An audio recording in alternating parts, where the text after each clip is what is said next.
What's up, guys? Maestro Megatron here. Welcome back to the damn channel.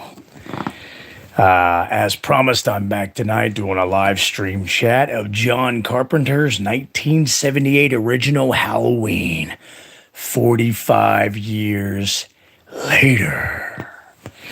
I've been revisiting all the Halloweens. I started with 2018 and I've gone down the row. I've skipped a few of them because they need to be skipped. I've only reviewed, in my personal opinion, the important ones and the ones that matter every October during your Halloween marathons. So tonight, like I said, as promised, we are revisiting and re-reviewing John Carpenter's 1978 original Halloween, 45 years later. Does it or did it stand the test of time? Let's discuss it and revisit, and let's find out. Anyways, Halloween was a very, very low budget movie done by John Carpenter and Deborah Hill, which she never really gets credited for. It's always John Carpenter, cokehead John Carpenter. What's up, Chad Gigaman? How you doing, Anthony?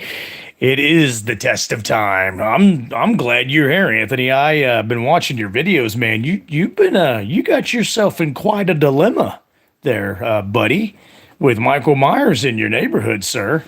So I'm actually impressed that you're on the live stream. Like I said, you got yourself in quite a dilemma. That's what you get for provoking Michael Myers. It seems to have quieted down. Yeah, that's when he gets you. Have you not seen enough of these movies? Have you not studied Michael Myers enough to know when it gets real quiet? That's when he strikes. Remember, the more he kills, the more he transcends. Anyways, like I said, you got yourself in quite a dilemma, buddy. When you poke a stick at the beehive, bees are going to come. Oh, man, that's funny.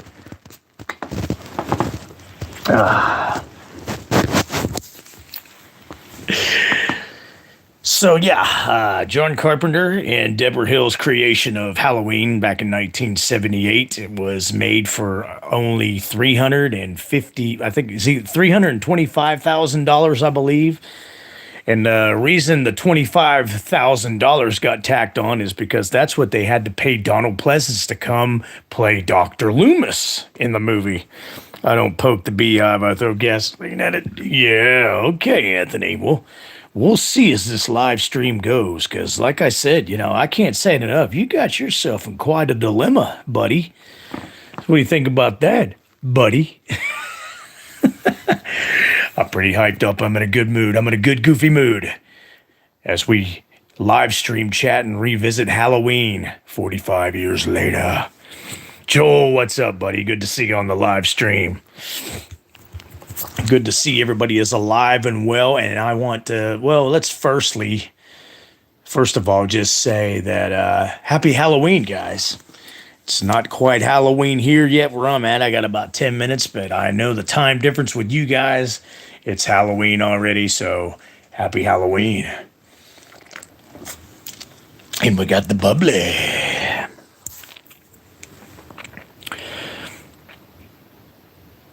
Yes, this is his second movie. He never even thought to do horror movies. He wanted to keep doing action-packed sci-fi movies like Dark Space and Assault on Precinct 13.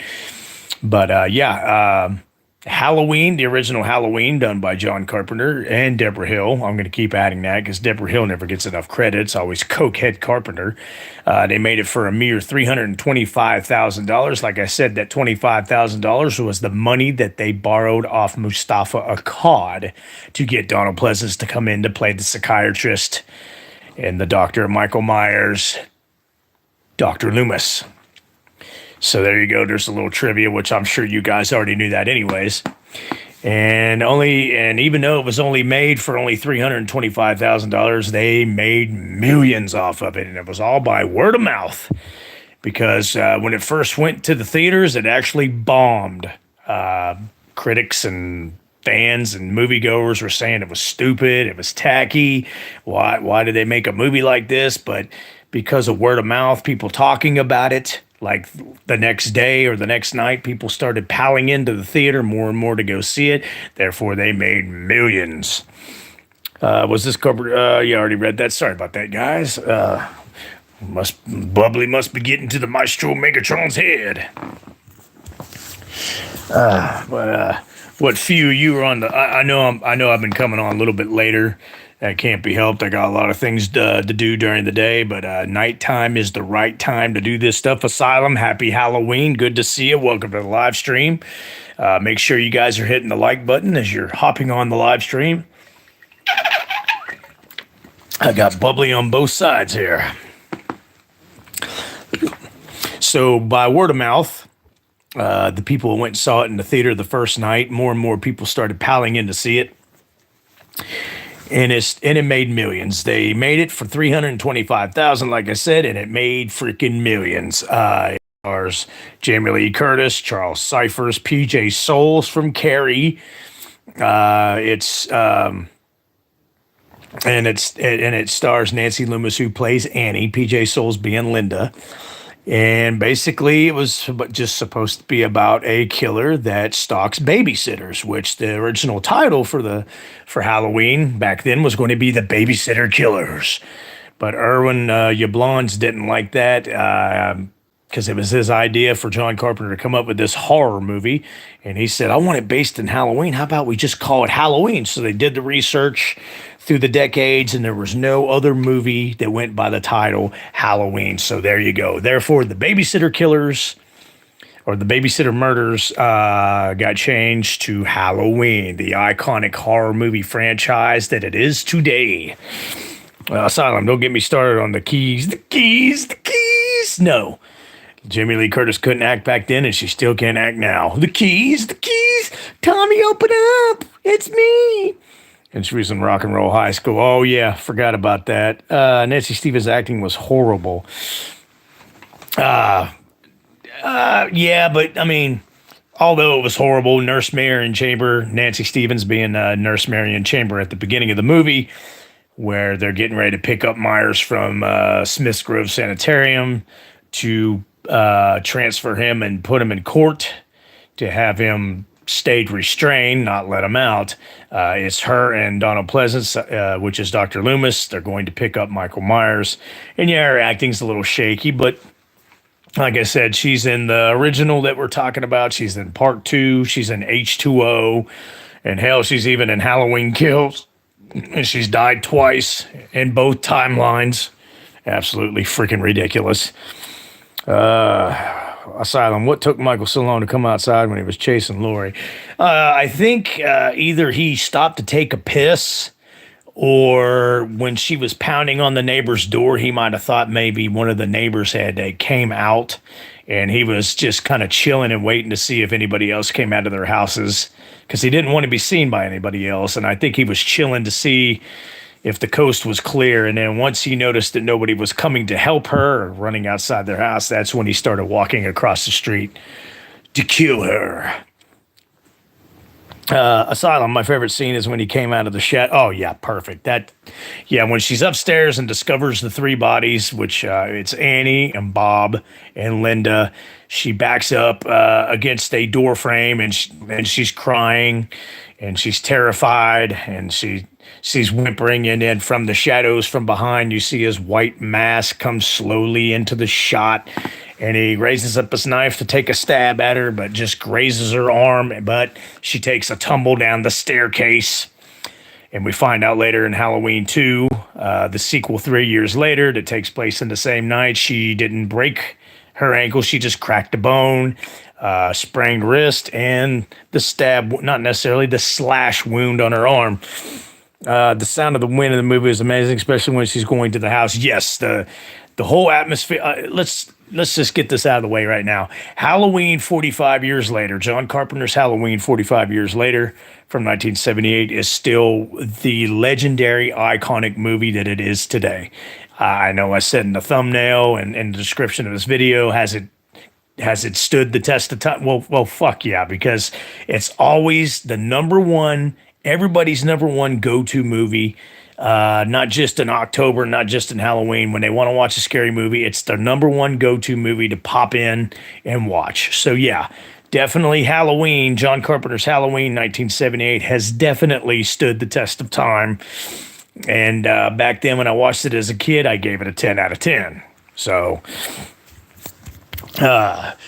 yes, Nancy Stevens, Donald Pleasance, Dr. Loomis, and Nurse Marion Chambers are going to pick up Michael, but they notice that the other patients are wandering around, and then Nurse Marion Chambers goes, "Since when did they start letting him wander around?" He goes, "Pull up to the main gate." "Well, shouldn't we go on, move?" Yeah, Loomis is a boss in this movie too. Has some very, very good iconic lines in the original Halloween as well. Watching this film again, I'm going to pretend that Blumhouse trilogy doesn't exist. That's pretty much what I do, Mr. Asylum. So yeah, Scumhouse trilogy does not exist to me.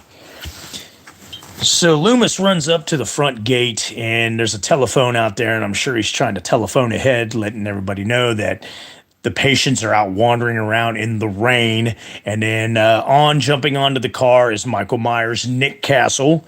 Nick Castle plays the Shape, who was best friends with John Carpenter. Slammo, Sammo, how you doing? It's good to see you. Happy Halloween there, Slammo. You fooled them all, Michael. Yeah, you might have fooled them, but you don't fool me. You've fooled them, haven't you, Michael? But you don't fool me. So yeah, Nick Castle, like I said, was good friends with Carpenter. Jumps on the car in a hospital gown, and it's freezing cold. They got sprinkler systems on to make it look like rain, and Nick Castle had no idea they were going to do this. So he, at the beginning of making it begin there, he immediately started regretting taking the part in the movie and was considering. Thank God he didn't. In a novelization of this film, when Michael escaped, he kills a security guard brutally. Oh, fuck yeah, dude. See, I've read the Halloween 2 novelization. I've read the Halloween 4 novelization and 3 of the Chaos comic books, but I never got to see the original Halloween novelization. Happy Halloween there, Mr. Polly. It's good to see you, buddy. Time to talk about the Cokeheads masterpiece. Yes, Senor Sebastian Way is here. Polly's here. Anthony's here. Giga Chadman's here. And Joe is here. We're waiting on Jay Gregory and a few others. We got the 2 siblings on there. Hopefully there's no sibling rivalry tonight. Joel's chiming in. Halloween release theaters they made 70 million box office worldwide, become one of the most successful independent films of all time. Yes, that's what I was talking about earlier. Good point there, Joel. Good comment. They made it for, like I said, a mere $325,000 and ended up making $70 million. So it more than quadrupled what it was made for. The original novelization is getting reprinted. That's good to hear, because I'm going to pick up a copy of that. Michael stalking around your house, not my house, but around Anthony's house. And again, I have to remind you, Anthony, that you've got yourself in quite a dilemma there, buddy. Okay, buddy? I know you're laughing, Anthony.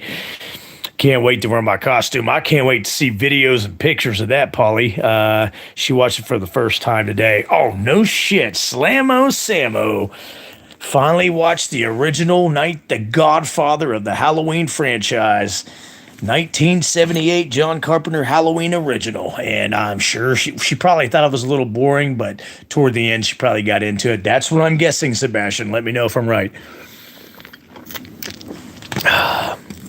The novel is great, but the way to describe Michael is horrendous. All right, I'll keep that in mind, because I'm definitely going to pick up a reprint copy of the novel. My friend's house, he got his kidney stone surgery, and I'm holding down the fort. Yeah, I saw that in one of your videos as well. But again, Anthony, I have to keep reminding you, you've got yourself in quite a predicament there. All right, you got yourself quite a dilemma. You got your hands full there, pal. You just don't hit Michael Myers upside the head with a big stick, and then take his mask and throw it in a fucking tree and expect him to just shrug it off, nod, and just walk off. You got yourself quite a dilemma there, sir. I got my gun in arm's reach. Yeah, I know you're laughing. I'm going to keep giving you a hard time about this, because, buddy, you got yourself in quite a dilemma. All right. You just need to worry about yourself. Anyways, no matter how hard Hollywood weird tries, they will never top this movie. Fuck, nah, hell no. Never. As Myers tells Nurse Marion Chamber on the way to the sanitarium to pick up Michael, when she asks him, "You never want him to get out, do you?" Never, never, never. Don't you think we could prefer to it as him? Whatever you like.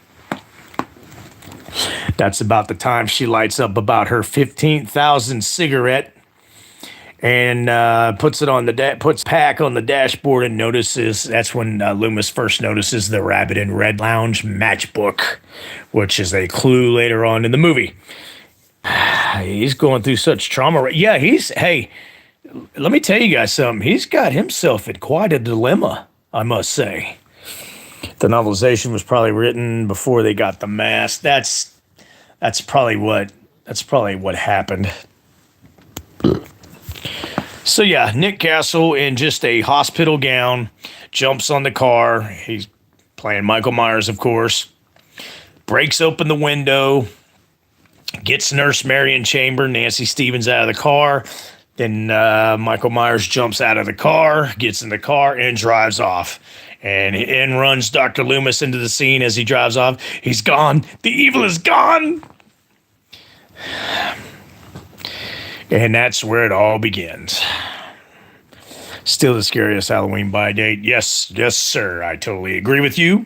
The freakiest, most scariest, creepy Halloween in the franchise. Give me another little swig of bubbly.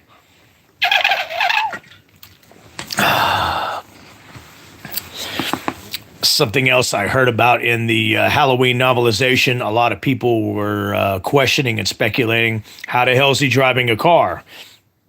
Well, Asylum and Anthony obviously have read the novelization, so they have read and they should know that they describe in the novelization that Michael Myers used to study and watch Dr. Loomis drive the car and how he drove the car, taking him, transferring him back and forth to clinics.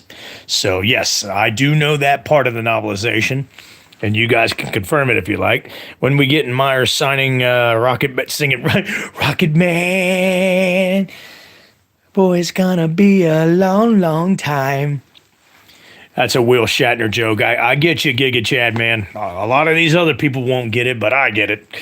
Asylum. I met this 6-year-old child, blank, post-American place, Devil's Eye, 8 years trying to reach him, another 7 trying to keep him locked up. But all I know is behind that boy's eyes was nothing but pure and simply evil. Yes, like I said, Loomis has got some great iconic lines in this movie. It's up there for some of the best tone atmosphere in the franchise. Absolutely, Baz.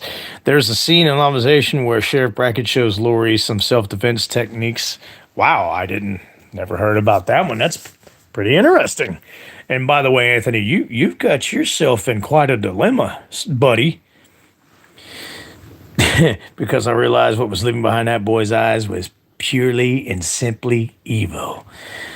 The shot of Wallace House at night is iconic. I've seen it in 1,000. But yes, that is a iconic poster, an iconic part in the movie as well. Senor Sebastian Way. If only he knew about the evil behind jail. See, and that didn't come till decades later. Asylum, Anthony, the novel came out after the movie was released. That's what I thought. I was kind of thinking that, but before I said anything, I wanted to make sure I was correct in my thoughts, and Asylum has just confirmed it.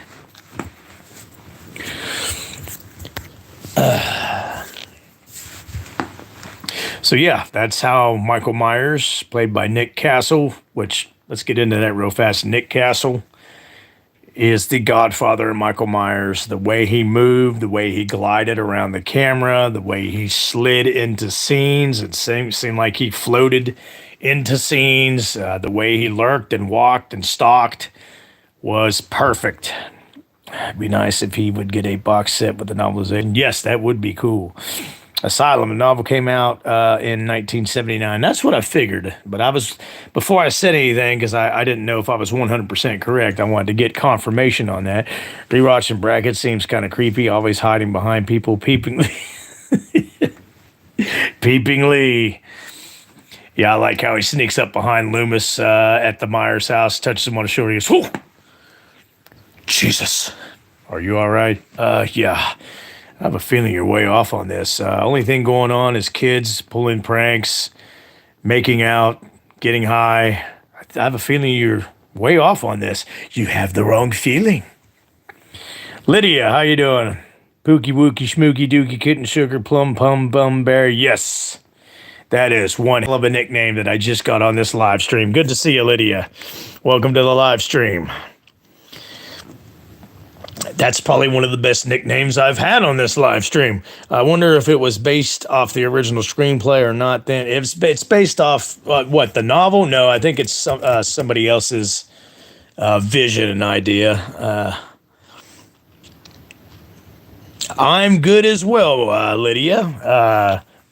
You say you're good and you're laughing your ass off, but it looks like you're crying tears. Is it because it's already Halloween and October's almost done and I don't want to remind myself?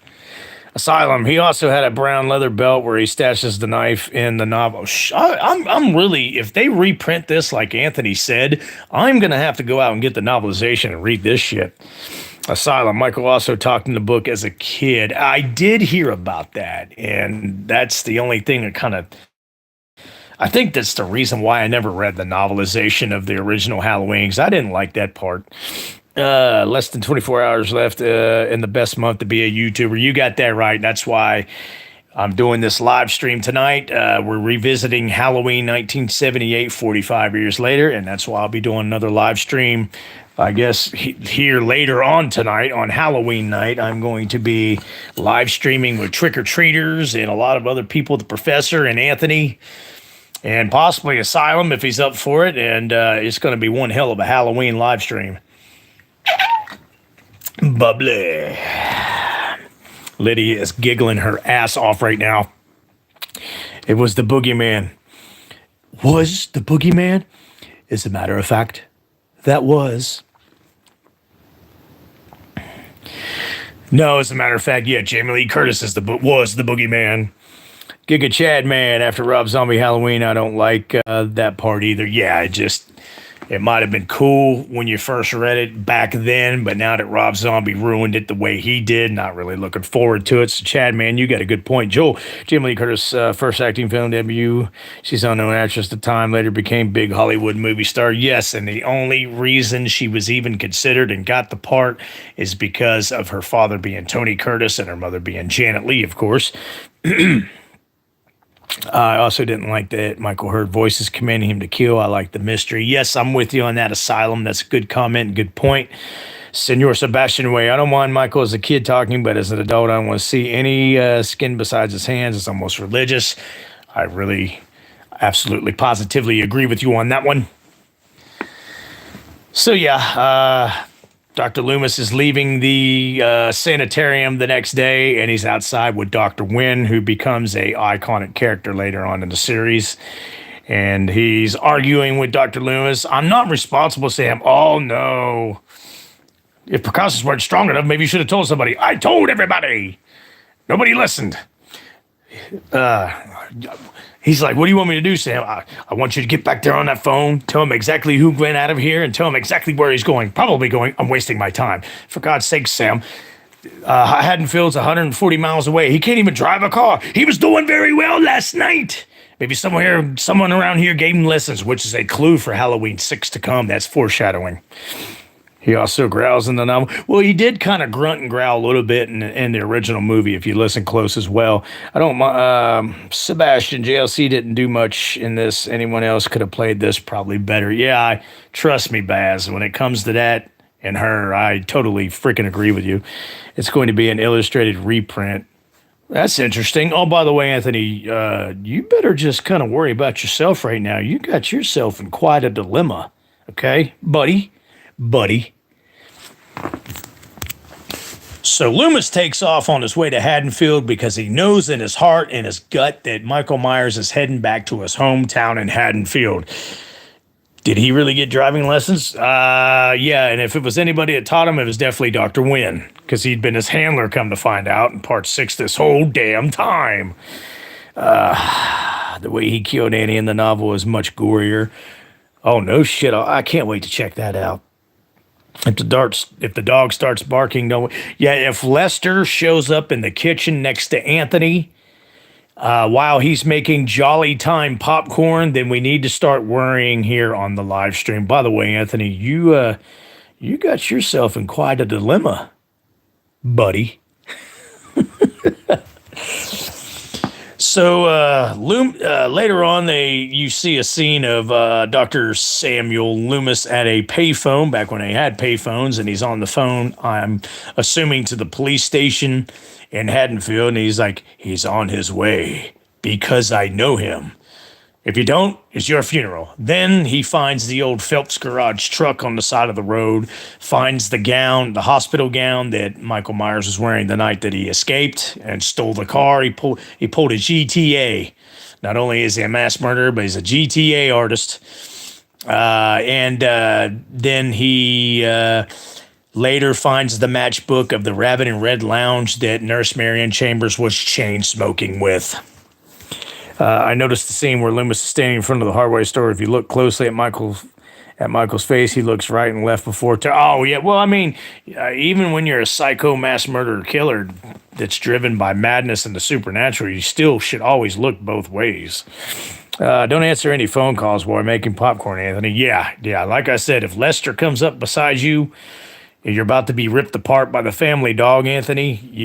Definitely don't answer the phone. Can I get your ghost, Bob? Oh God, that is one of the most. That is an iconic scene, but some of the lines in it was stupid. Bob was just a dumbass, anyways. But he's got one of the most memorable kills in the 1978 original Halloween. He is tacked to the wall by Michael Myers in the kitchen. And that's the first time you see the Myers nod. He's staring at Bob tacked to the wall with the butcher knife, just tilting his head and breathing. Yeah. First scene we got where we got the famous head tilt. Asylum. Let's be honest. Michael was doing every parent a favor when he killed. Yeah, that ain't no shit. And Linda probably did Linda a favor. He probably impregnated Linda that night. Totally. Bloodless, welcome to the live stream. This is Halloween. Happy Halloween, Maestro. Happy Halloween to you, Bloodless. Watch out for Michael. I know you'll whip. I'll whip his ass. I will whip his ass. Now, as for Anthony, by the way, Bloodless, he might want to watch out because he's got himself in quite a dilemma, buddy. I'm out of control. I'm having fun with this. So, yes, Loomis figures out and gets the first clue that Michael Myers has been through that way and heading to Haddonfield. And he didn't see the dead body of the garage mechanic laying in the weeds, stabbed to death. So that's two people that Michael Myers has killed now. His sister Judith, when he was 6 years old at the beginning of this Halloween movie done by John Carpenter, and the Phelps garage guy to steal his coveralls. So that's two dead bodies now. I need to edit those uploads into one video. Yeah, you need to splice them all together. They repeated that kill over again, and yeah, they did. Freaking ridiculous, man. I need to edit those uploads in one video. Let's not forget Michael Myers is an amazing. Oh yeah, he's great. Oh, by the way, let me give a couple shout outs here on the live stream. That Cole's Edit channel that I was telling you about, who does all the fan-filled edits for Rob Zombie's Halloween and Halloween 2. That fan film teaser trailer is on his YouTube channel right now, Cole Edits. And that it showed the teaser trailer of his fan film that's coming out next year. It's called Halloween Aftermath, and it bridges the gap between Halloween Kills and Halloween Shit Dick Ends. What you got? Maestro, what will you do if Jason Voorhees and Michael Myers walked up behind you? Well, I would take a swig of my bubbly real fast, and then I would take another swig of the bubbly that's on the other. I got two things of bubbly on me right now, and I would slam the broken glass over Jason's head, and with the broken bottle glass, I would slice Michael's neck. I always wondered if the coveralls were green or blue in this. I see people cosplay with both. They're actually green in Halloween 2, 1981. They're a greenish color if you look at behind the scenes still shots, and they're actually blue in the original Halloween. I was drinking a water bottle I filled with water, and the fucker blew up in my... What? Damn. Polly got water bottles blowing up in his face. Anthony's got Michael Myers stalking him outside of his house. Sebastian, he doesn't know what the hell is going on. Samo, probably, I know she don't know what the heck is going on. What the hell's going on around here? I think the only one with a level head right now is Giga Chad Man.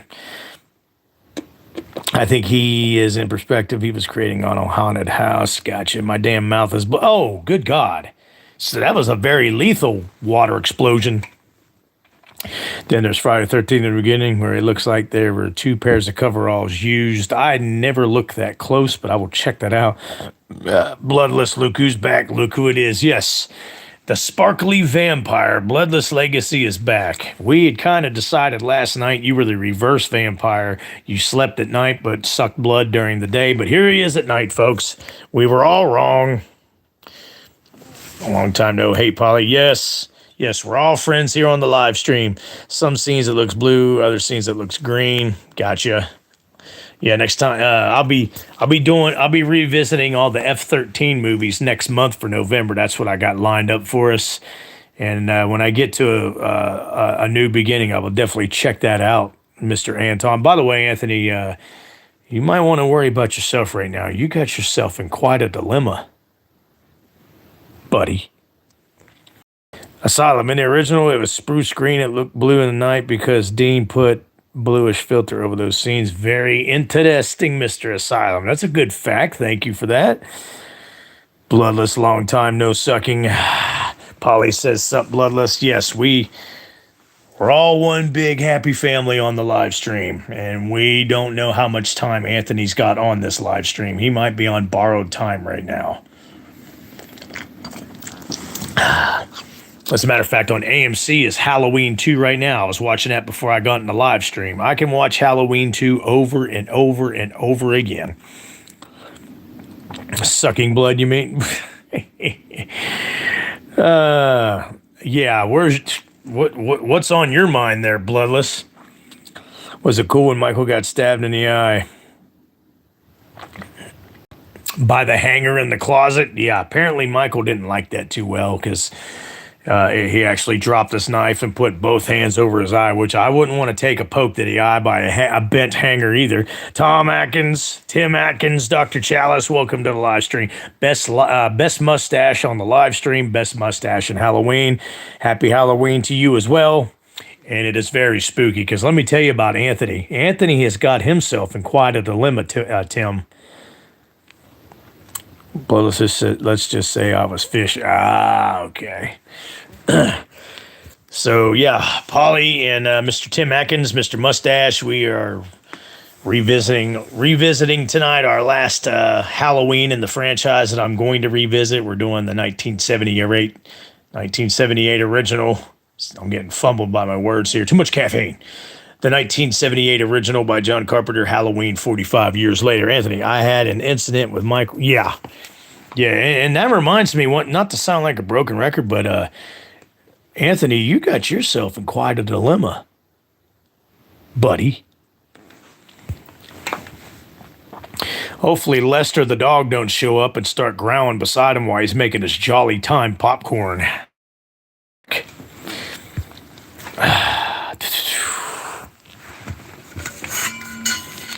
Oof. Easy now.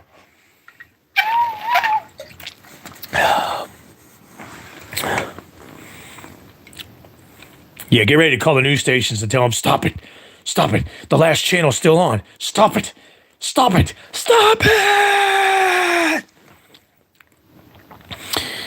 Yeah, the planets are in alignment. Oh, good God. Asylum. Am I the only one that never liked when they showed his face in the original movie? Yeah, because I actually kind of like how they show Tony Moran's face. Kind of gives you an idea what Michael looks like. And you can see that his eye's all messed up from being stabbed, poked in the eye with the bent hanger in the closet. I was fishing with Jason and Chucky. Oh, good God. And Chucky both. Anthony's cracking up. I wouldn't be laughing too much because once again, Anthony, you got yourself in quite a dilemma, buddy. Bloodless, I want no more war battle with you, Polly. This was a fight that just never end with us. Hopefully we can stay peaceful. Yes, you guys stay peaceful with one another, especially on the live stream. You guys are acting like the holy hob. Tim, the festival of Sam Hain begins. The last channel's still on. Stop it. Did you hear me? The last channel's still on. Stop it. Stop it. Stop it. Stop it. I don't mind his face being shown for a split second. Same here, Baz. But the bad news is all the girls on TikTok start talking about how hot. Oh, good God. Because all the girls on TikTok are insane freaking idiots. I really like John Carpenter direction, music score, and dark scenes. Yes, that's another thing about that. They really overdone it in the trilogy. I hate it when I couldn't stand. They showed his face way too much in the Scumhouse trilogy, and that's why I hate it. That's why I only did 2018. I didn't do Kills. I sure as hell didn't revisit Halloween shit dick ends.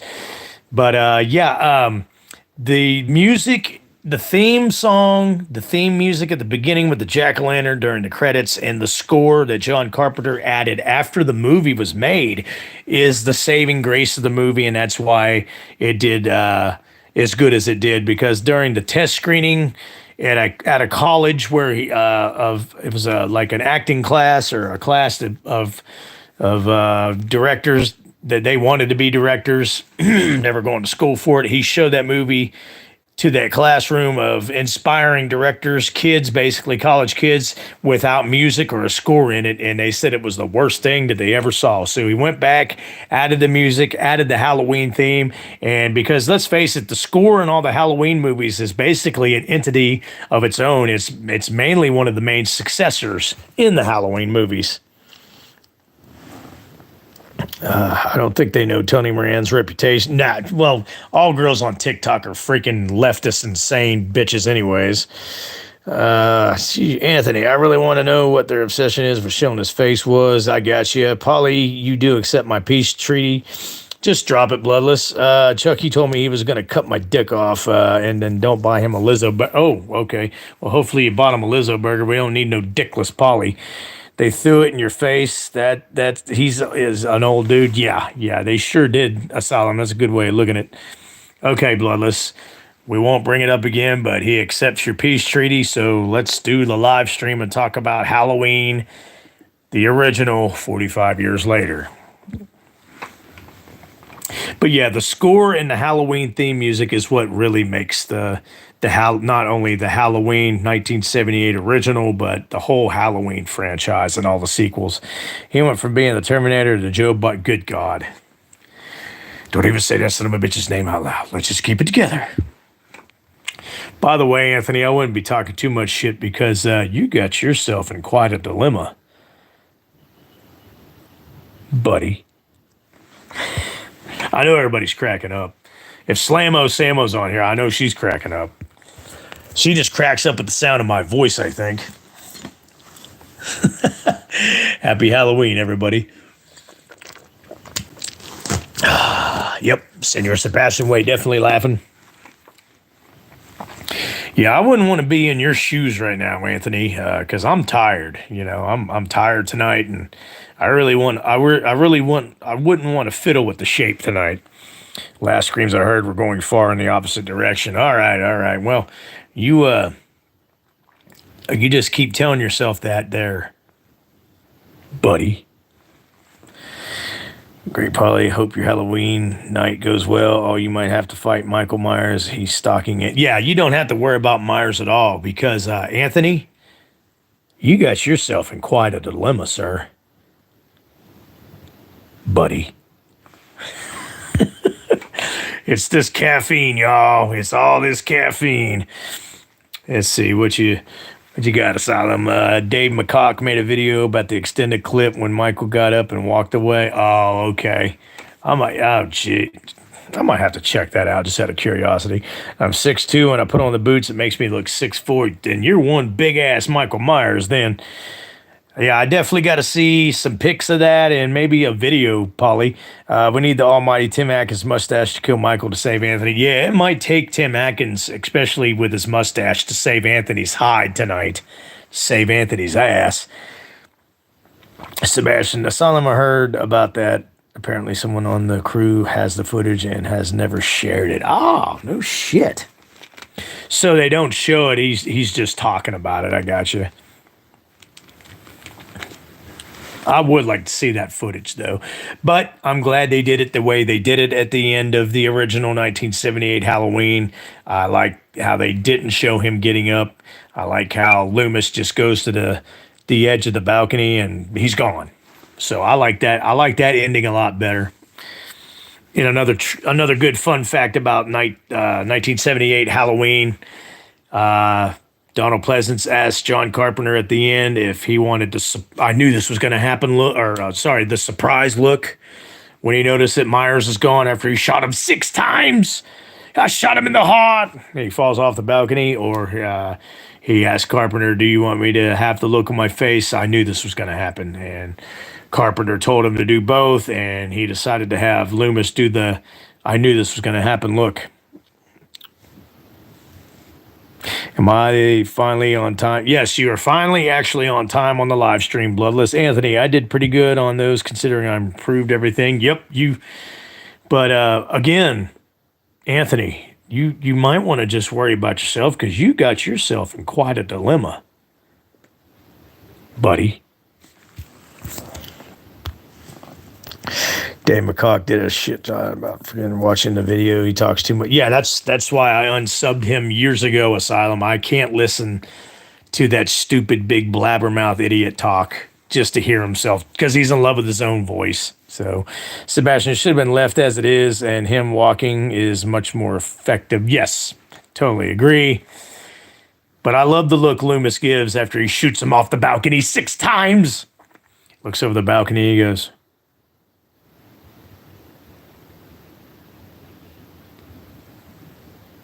just like that. Asylum, I know, right? He goes on for 3 hours over a small topic you can just talk about in 2 minutes. Yeah, I fucking hate it, Baz. You're right. Bloodless, you ever seen Jason versus Michael fan film? There was one a while back. Yes, I've got that one saved in my archives, in my phone and videos. There is a Jason versus Michael fan film video. Dave McCrae loves to hear himself talk more than any politician. Yeah, he's worse than a damn politician, in fact. Michael Myers versus Prince Charming. Depends on who Prince Charming is. Michael is still out there from 1978. Fuck what ends. Yeah, I totally agree. Fuck what shit dick ends does. The Michael from 1978 is still out. He's still out there. After I shot him, where'd they take the body? The coroner's office. Get a dentist to meet me there in half an hour. Donald Pleasance. In Halloween, the first Halloween and Halloween 2, 1981, some of the most iconic lines in Halloween history.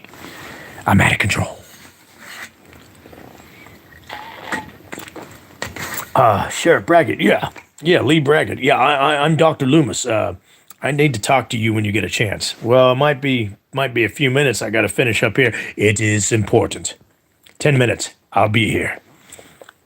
Infinite Loot, welcome back. Happy Halloween, East Coast. Yeah, it's Halloween where we all are right now. We'll be eating nothing but candy today. That's all I've been eating, too. I'm going to get fat. I'm going to get a big old fat gut from eating all this Halloween candy. There might be some left for the trick-or-treaters tomorrow night. You never know. Peter Pan versus Leprechaun. Peter Pan. Peter Pan's a badass son of a bitch. He can fly. Michael versus Ghostface. We all know, really. Mr. Asylum, I know you know better, therefore I know better. I won't even answer that question. What's your favorite horror game? Resident Evil. Love that game to this very day. All I got to do is throw pixie dust in Michael's eyes. Yeah, because if you notice in Halloween Resurrection, when Rudy throws the parsley and paprika seasoning in Michael's eyes, it just totally incapacitates him for like a minute or two. Michael Myers, hands down, of course, bloodless. That question goes without saying. There's a skit going around Facebook with Michael and Ghostface. Ghostface is Michael Myers, catches up to him and throws him at a sign. I think I've seen that. I also seen one where Michael Myers choke slams him through a table in a garage, too. By the way, Anthony, you might want to be careful and watch your back. You got yourself in quite a dilemma, buddy. Asylum. Michael in Resurrection was seasoning the rats. And yeah, I know. It was so many stupid things and parts in Resurrection. Oh, seasoning smells fresh. So yeah, so Michael Myers was wise enough to know to have to use some fresh seasoning on his rats. Give me a ever-living freaking break. Oh, that movie has so many stupid flaws. And like I said, it's more of a comedy parody to me. Bloodless, I can't remember if I asked this already, but have you seen the new Saw? No, I haven't seen Saw 10 yet, but I need to, and I will talk about it on the live stream. I'm going to watch Five Nights at Freddy the day after Halloween here, and I will do a review with spoilers on that as well. I just haven't felt like watching Five Nights at Freddy yet. I'm too busy doing my Halloween marathons. Ugh, this chair sucks.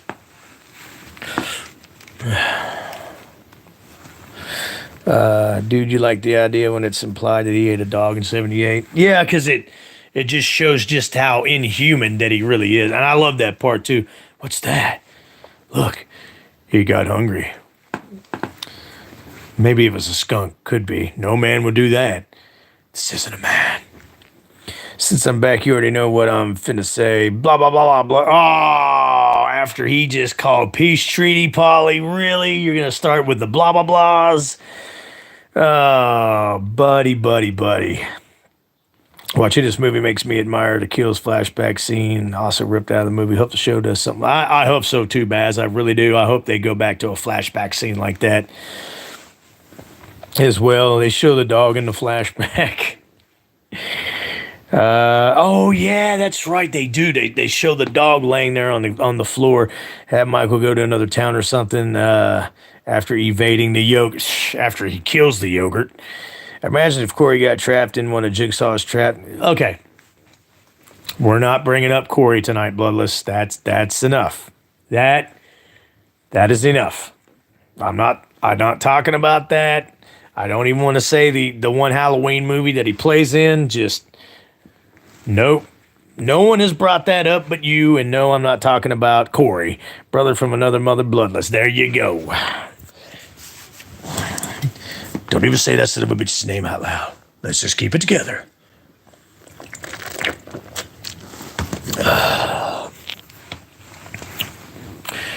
Yeah, thank you for that, Asylum. Yeah, no Corey. It's just not happening tonight. It's not happening. Corey is banned from the chat room. Yes, that's enough. Nope, wouldn't be entertaining or hilarious at all because I never want to see Corey ever again. And I never want to see him on the live stream ever again. Yeah, between you and MJ Cinema, you guys bring him up about 10,000 times a live stream. By the way, I haven't seen Mike in Movies, a.k.a. MJ Cinema, in a while. He posted a cool pic of Tina Williams from Halloween 5 on his Instagram page. So I saw that you liked it too, Sebastian. That was pretty cool. So everybody's favorite kill in the 1978 original Halloween, 45 years later. Hello, Mr. Chad. Happy Halloween. That's what I'm saying, Mr. Chad. Everybody that's climbing on the live stream, please hit the like button while you guys are entering the live chat stream about Halloween 45 years later. The Bob kill for Asylum, that's right. What would have made Halloween... See, there you go, talking about shit dick ends. You just can't help you. I'm not answering that question, Bloodless. Does anyone know exactly where Michael learned how to drive in 78? I was thinking maybe he observed people. Okay, and we were just talking about that earlier, Infinite Loop. In the novelization, there is parts in the book that talks about how he observed Dr. Loomis driving a car when he used to transfer him back and forth to clinic. Bracken and Meeker going to Myers Hunt. That would be badass, Anthony. That would be a great team. I always forget about Mike. He's been gone a lot more than usual. Yeah, I think he's going through a lot of depression right now, which I understand. My favorite kill is when Michael kills Lori by throwing her in the shark mouth. Yes, that is a very good kill, Polly. Once again, I'm just gonna start ignoring you, Bloodless, because what did I just get done preaching about? Yes, happy Halloween to you, Chad. Him and Movie Central are probably in Dr. Phil. Yeah, you're right. Happy Halloween, Chad. Oh, okay. Yeah, I need to go read the novel then. Yes. And I guess there's a reprint coming out. I need to go buy it. Yeah, he is very bold. But for another time. Anthony, let's be real. It's driving a car, not landing up. I'm just going to F-22 on an aircraft. Good God. That wasn't me. That was my neighbor. Anthony, I'm going to remind you once again that you better watch your back. You got yourself in quite a dilemma, buddy. Yeah, he just can't help himself. It's ridiculous. Let's ignore that god-awful, stupid Satan Dicks movie, and let's focus on the brilliant OG 1978. Thank you. Asylum's favorite kill is Bob's kill, and that's my favorite kill as well in the 1978 original. Yeah, I'll shove it right down his throat and then pull it right back out. His eyes crack. I do need to pick up the novel. Is it rare to find? That's you could go to like Second Chance Books or a used bookstore. I'm going to wait for this reprint that Anthony's talking about. I have one eye on the surveillance cameras. There's nothing out there, at least not near the doors.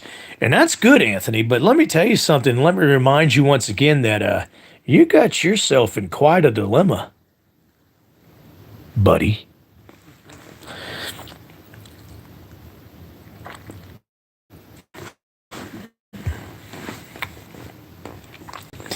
I never knew Bloodless would become a troll on the live stream, but he has become a troll.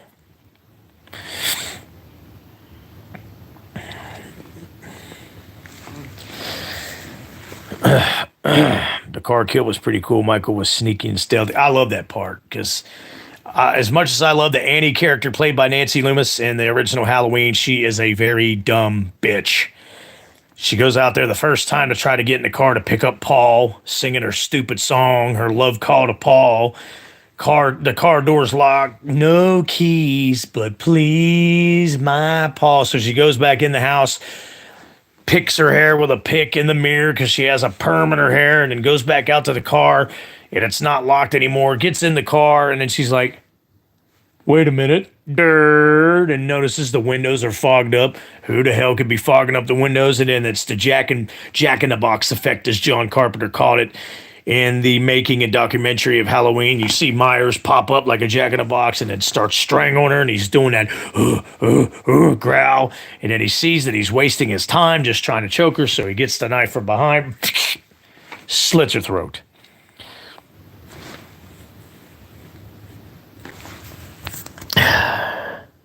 Yes, I hear you. I hear you on that one, Baz. My lips was bleeding like red lipstick. Yeah, you got attacked by a water bottle. That's going to go down in the history of this live stream. In the novelization, Annie is a asshole and she's unlikable. I could accept that because she is very freaking dumb. Rewatch the 78 also makes me mad on how they butchered the franchise. How can you butcher something top notch? Well, they fucking found a way, unfortunately, Mr. Sebastian Way.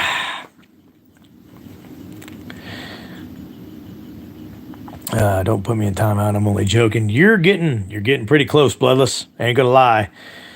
Yeah, Bloodless Troll Legacy. That is your new fucking name.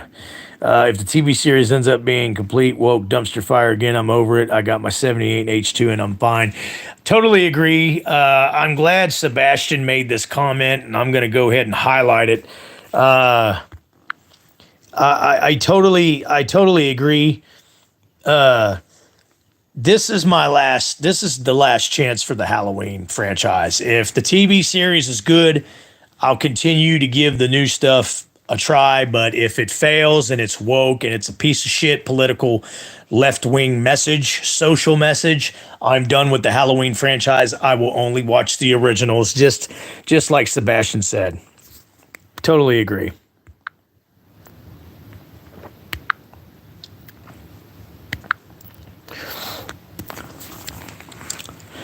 And H4 Bass.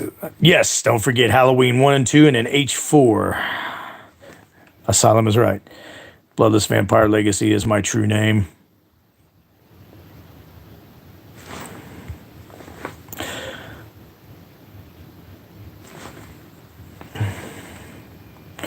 They always find a way to butcher it because they are that stupid. How hard is it to make a movie about a guy with a knife? Yeah. Yes, exactly.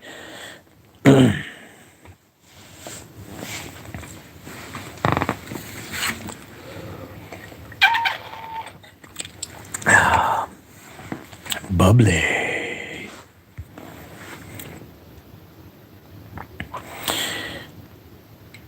Yeah, they can keep their woke shit. Bloodless, you're on your way to getting timed out, buddy. Don't raise your voice at me, even though you're laughing on the live stream there, dumbass. Bloodless, keep it up. I'm gonna have to take that appeal back. Yeah, and I'm gonna take the appeal back too. We will not be keeping the pace, the peace, whatever you want to call it.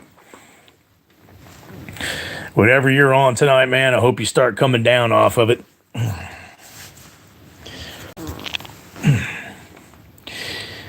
By the way, Anthony, I've been meaning to tell you that you better watch your back because you got yourself in quite a dilemma, buddy.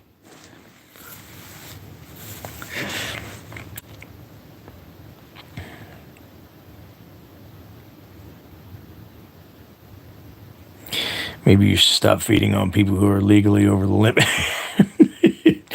Yeah, you're right about that. Polly is just horrified right now. I was just joking with him. I didn't mean it. Calm down, Polly. Joel's laughing his ass off. Yeah, I'm not going to keep feeding on the people that's way over the legal limit. You're exactly right, Anthony.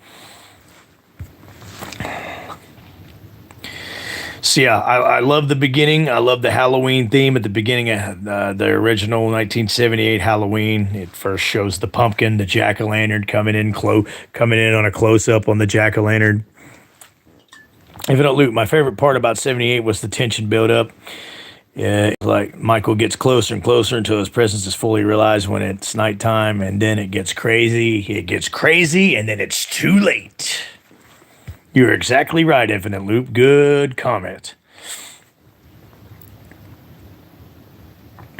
Doo-doo. So yeah, Bob, Linda, and Annie get killed all over at the Wallace's house across the street where Lori is at the Doyle house. I feel the heat tonight. Ben Tramer kind of fired. Yeah, and I'm not the one that started it. There's a certain somebody else that started the heat. But I'm not going to mention it because, I'm going to be cool about it. Although at the same time, I'm starting to get out of control. I'm going to start ranting. I'm actually kind of chill tonight. I took a good old muscle relaxer and I'm chill. Baz, you crack me up. I feel the heat tonight. Ben Tramer kind of heat. It's a heat wave. It's a dry heat.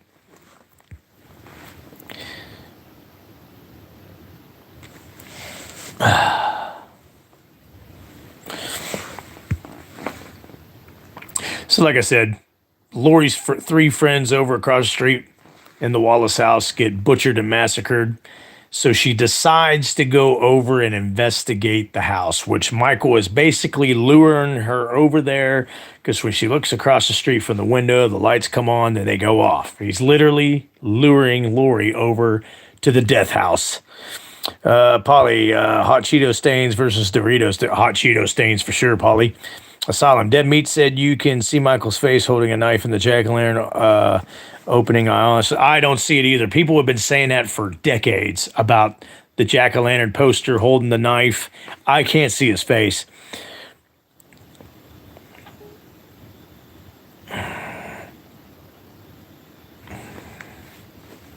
I'll drink to that one.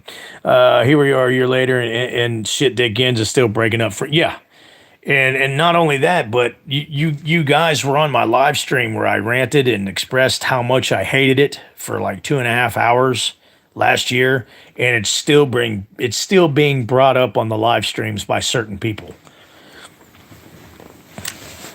which blows my fucking mind. I finally seen the face on the poster. I caught it. Oh no shit! I'm gonna have to look at it close. I can never see it.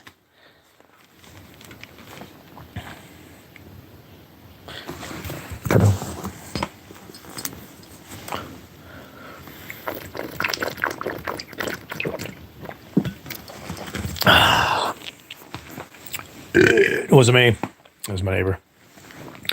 Close up on the jack-o'-lantern as the music's playing.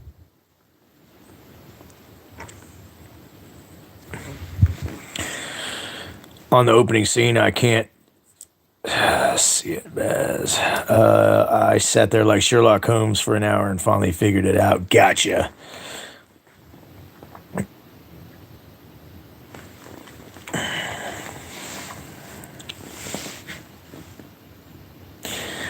So Lori, worried about her friends and the phone call she got where Linda is getting strangled by the telephone cord by Myers. Curiosity gets the best of her, so she starts walking across the street to the death house, the Wallace house. On the poster for the film, you can see a face on his hand. Okay, so I need to concentrate on his hand then. So Lori thinks it's all a big prank, goes over there to the house. All the lights are off. She goes through the back door, goes upstairs, opens the bedroom door to see Annie laying on the bed with Judith Myers, the sister that was killed when Michael was 6 years old, stabbed her in the tits. Her tombstone is laying at the foot of the bed by Annie.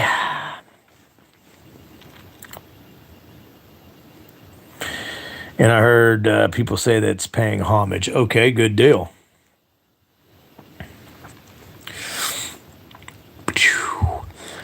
So Lori starts freaking out, starts going, ooh, ooh, more bad acting by Lori, or by Jamie Lee Curtis. And then a cabinet door opens up, and there's Linda, all PJ Souls, all cross-eyed and strangled.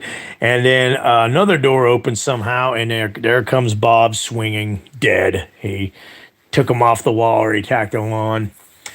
So Lori backs out of the room, still whimpering, and then, but like we talked about at the beginning of the stream, backs up into the door frame, and then here comes Myers' face out of the darkness from the side. And then he goes to stab her and only slices her arm, but like I said, she falls down the stairs, cracking the bone in her ankle and spraining her wrist. The original Kid Michael was scarier than the OG in the remake version. Well, hell yeah, I totally agree, Asylum. There's no blood. Yeah, there's blood. There's a little bit of blood on some of the scenes, but not very much, and that's what makes Halloween's original 1978 movie so magical, because it's not just blood and guts.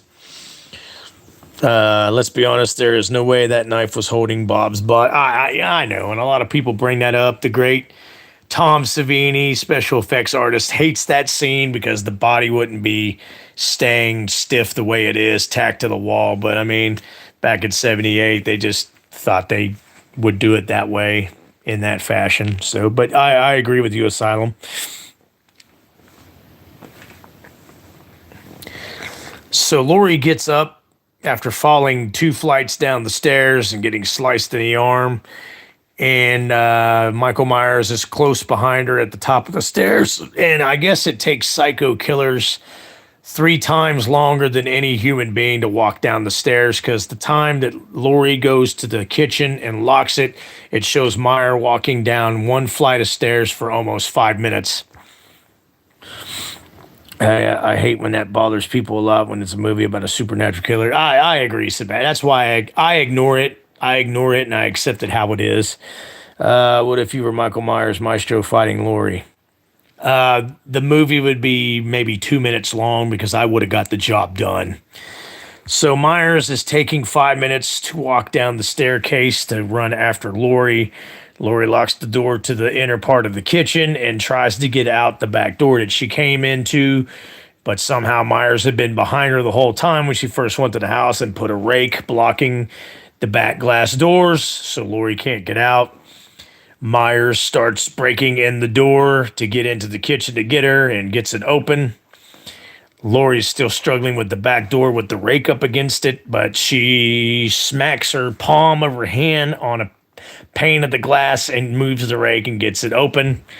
And then you see that it was just painted glass because the glass that she smashed with the palm of her hand is back again. But, movie magic. The scene where his face pops up from the darkness is still horrifying. Absolutely. That scared me when I was little. It still scares me to this very day, Baz. I wish I had Michael's animal balloon skills. Nice. Very nice, Baz.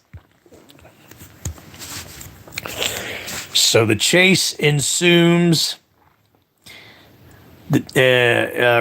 and ensues, and she runs next door to a neighbor's house, pounding on the door. Help me!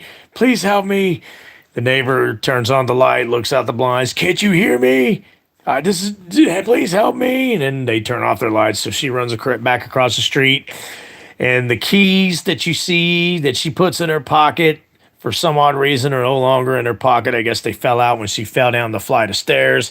And then she starts struggling to find the keys. The keys! So open palm instead of knuckle. Open palm, she's knocking on the door to try to get little Tommy Doyle to come open the door. So then she picks up a plant, manages to throw it just in the right place of the second story window.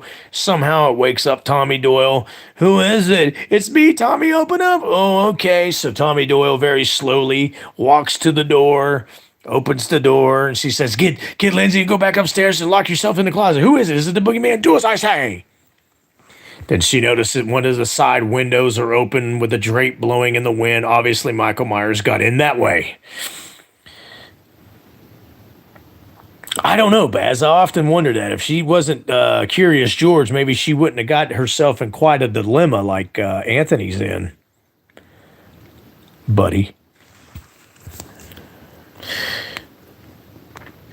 Asylum. Also, the glass tent looked different when she breaks it. Yes, absolutely. He's good with kids. They didn't help her because it was jealousy. That's why they saw that it was stupid, two-faced hag, piece of crap, woke ass Jamie Lee Curtis. So they turned the lights off and went back to bed. You're exactly right, Asylum.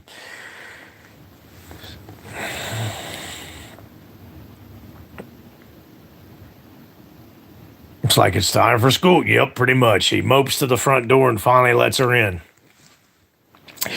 Anyway, she notices that he probably got into the side window because the drapes are blowing in the wind. She's like, oh, God, please stop. Please. Then the Jack-in-a-Box effect behind the couch pops up. Michael Myers again. Stabs, misses her, hits the couch. She's got the knitting needle. Stabs him in the neck. The first official injury to the shape, the boogeyman, if you will. He goes, pulls it out, crumbles to the floor. She picks up the knife like a smart person would, looks over the back of the couch, sees that his crumpled body from being stabbed with a knitting needle in the neck is laying on the floor, but like a stupid-ass person, she throws the knife down. That needle hole in Michael's mask has showed better days. Absolutely. Baz, I would have went out my porch and grabbed popcorn, yogurt goblin versus boogeyman. That's a crossover of this. Yes, you got that right, Baz. So she very slowly goes back upstairs, tells Lindsay and Tommy to come out.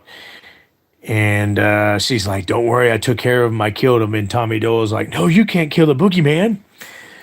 And Tommy Doyle was right, because up the stairs behind her, there he is, and he's standing there, and he must still be stunned by the knitting needle in the neck, because it gives Tommy and Lindsay time to lock themselves back into the closet. It gives Lori time enough to open up the back window to the balcony.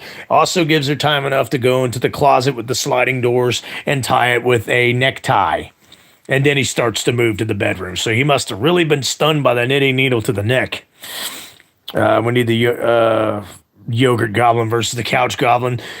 Couch Goblin, a.k.a. Myers Fan 25. By the way, Anthony, I've been meaning to tell you, you probably need to just worry about yourself right now, because you got yourself in quite a dilemma, buddy. So apparently Michael Myers can either sniff or perfume vapors, or he's psychic as well as supernatural. He goes straight to the closet where Lori is, and he's trying to open it up, but it's tied with a necktie.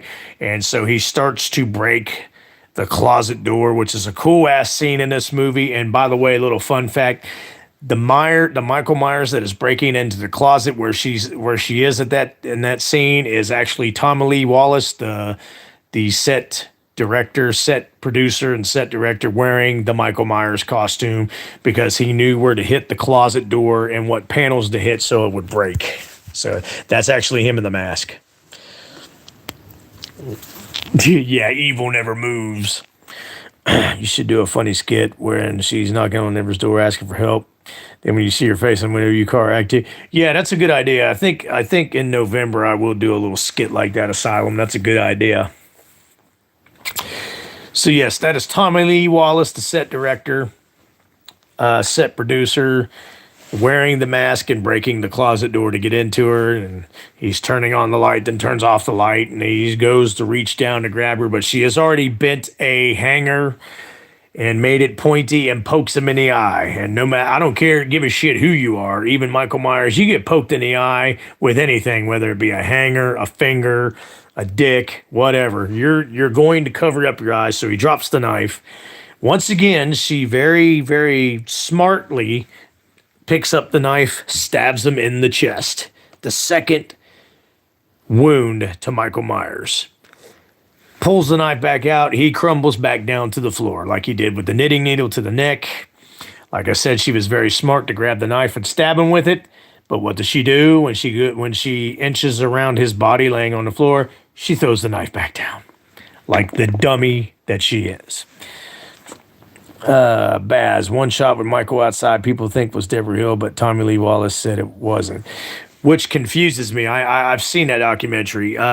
Deborah Hill confirmed that that's her standing outside with like a big thick jacket on, but Tommy Lee said it wasn't. That's just weird to me. I've heard both sides of the story. Yes, Tommy Lee definitely made the William Shatner mask way creepy. That mask will be iconic, probably for the rest of our days, for forever. Michael did actually get stabbed in the dick in the novelization. Fun fact, I kind of want to believe you, but I kind of don't. Asylum, you crack me up. It's her birthright to be the yogurt dummy. Yogurt Dummy. That's her new nickname. Yogurt Dummy. Asylum, what the fuck is going on in that novel? I think that's Asylum's version of the novelization of the original Halloween. So she goes to the closet door, tells Lindsay and Tommy to open it up. She says, I want you to go down the street to the McKenzie's house. I want you to tell them to call the police and send them down here. Go, do as I say. So she still thinks Myers is dead behind her. She's sitting down on the floor, laying up against the door frame.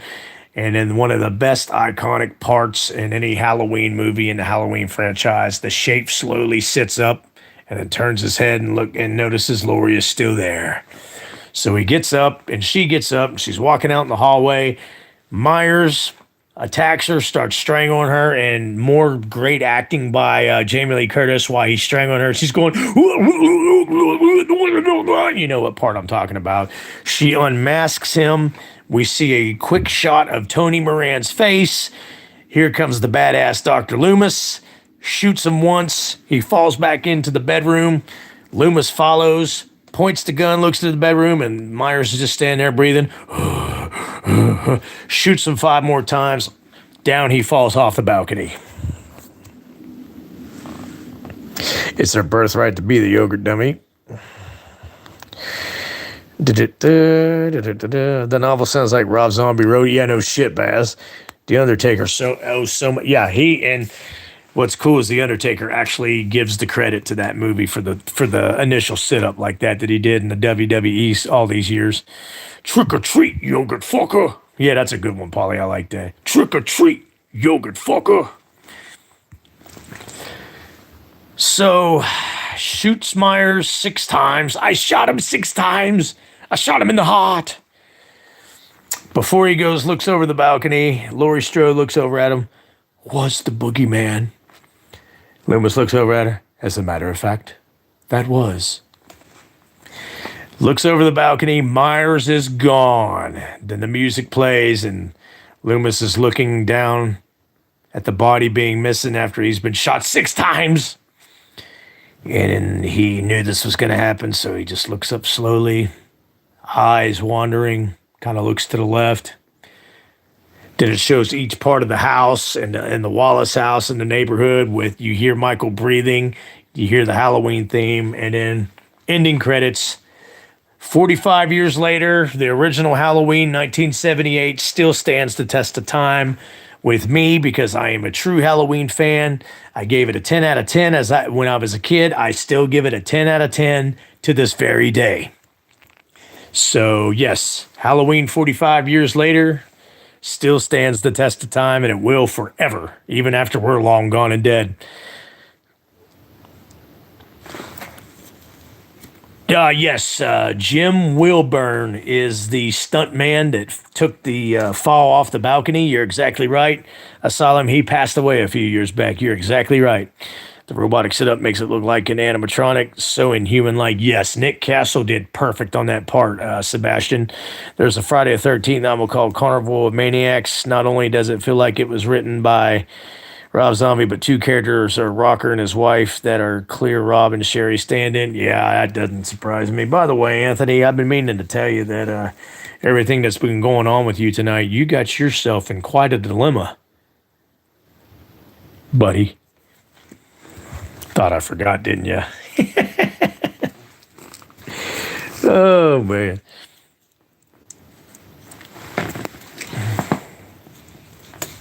Oh, Lord.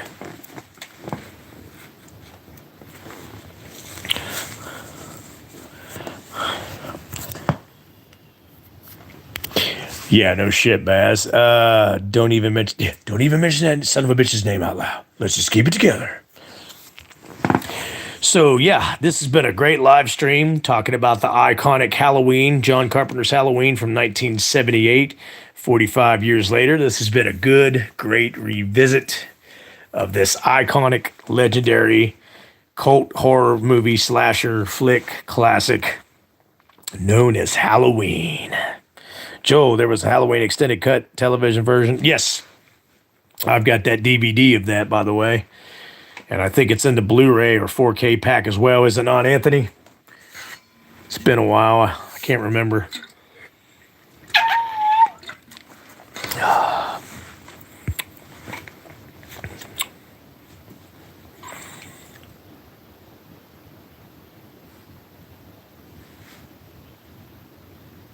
I hear a noise.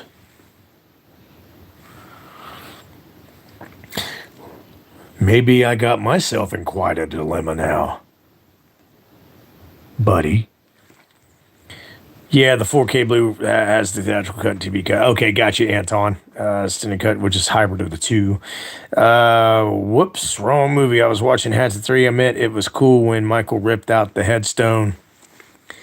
I wish they would have showed that, but keeping it a mystery and not showing it in the movie is even cooler, so... Baz, it's a tragic classic that was violated by the fiddly hands of Hollywood. You're exactly right, but like I said, Sebastian, I'm with you. I will give this TV series one last chance at this franchise, and if it's woke and it sucks and it's a political, social, leftist message in it, And you know what I mean by that, then yeah, I give up on the franchise. I will never watch anything fresh or new ever again on it. I will only stick with my two, four, five, the Thorn trilogy, maybe H2O, maybe Resurrection, maybe one of the Rob Zombie movies. And I will never watch the 2018 trilogy ever again. It's big studios and arrest wanting fans to walk away, being assaulted enough. Yes, sir. There's hope. Since no Lori, good point. Infinite Loop. I totally agree. Give Halloween 10 out of 10. It is the greatest horror movie ever. Way. So Joel gives it a 10 out of 10 as well. 45 years later, Asylum, the TV show of '78, is better than the H2 TV cut. I agree. I totally agree with you, Asylum. I know exactly what you're talking about, sir. So, Asylum gives 78 Halloween a 9 out of 10. That's a good, fair score. Just out of curiosity, why does it fall short of a 10 for you as you give it a 9, Asylum, if you don't mind me asking? Anthony, this is the only one that's going to be unanimous, all 10 out of 10. Got you on that one, Anthony. Baz, I lost a ton of hope with Shit Dick Ends. My last remaining hope lies with the TV series. Same here. I'm tired of movies sucking balls now. I'm totally with you. That's why I agree with you, and I'm with you on that. I'll give the TV series as my last chance, my last bastion. No pun intended there, Sebastian. For the Halloween franchise, and if it's the way I just described it's going to be, if it sucks and it's woke, I'm done. Polly gives it a 9.9 out of 10. That's good score. Same might go for F13. I don't want to have waited 10 years for garbage. I with you on that one as well. Senor Sebastian Way.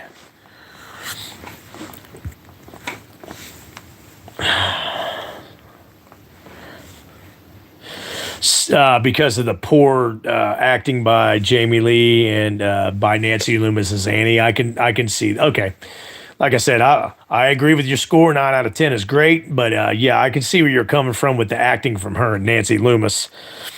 And as part of the backlash from this, if the new Friday 13 is woke, I'm done with that.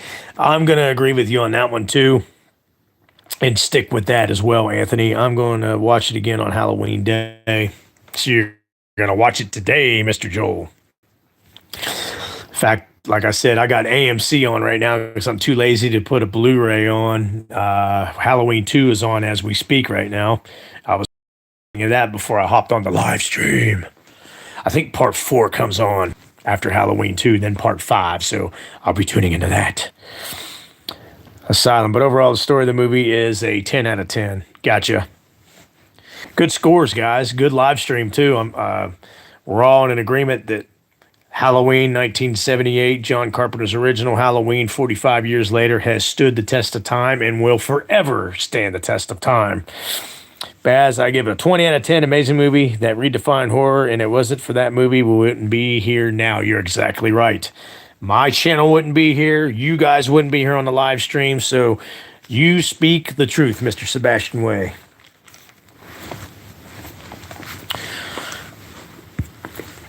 So I hope everybody's having a good night. It is officially Halloween, so happy Halloween. And just remember, guys, it's Halloween. Everybody's entitled to one good scare.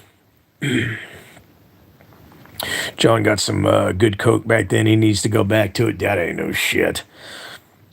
Joel has the DVD. Excellent. Yes, sir, Mr. Joel. Anton, and we wouldn't even have Friday the 13th if it wasn't for this movie because their intent literally was a ripoff of Halloween. Absolutely, it was. Victor Miller was like, shit, if they can do it with an insane killer and a slasher that's going around killing teenagers, babysitters, what have you, we can do it too. And yes, the F13 series has been successful as well. By the way, Anthony, I've been meaning to tell you that you might want to just watch your back and worry about yourself because you've got yourself in quite a dilemma, buddy. There's always an ongoing joke on these live streams and a theme, and you're part of it this time, Anton. Maestro Megatron. We wouldn't have woke shit. Yeah, we wouldn't have woke shit it rants either. Yeah, you're exactly right. That rant actually put my channel on the map. I had this channel for 3 years before that, or 2 years at least, doing other shit. But that rant alone on Halloween shit dick ends, that put my channel on the map. Polly, don't put the ghost emoji up. It's scaring me. Boo. CZ's World is friends with Jimmy. Yeah, but I forgive CZ because CZ's World's YouTube channel is 10,000 billion quadrillion times better than Jimmy Sham Idiot. Yeah, Anthony, figure out that damn dilemma already. Here's my revolt. Yeah, here, take it. Take it.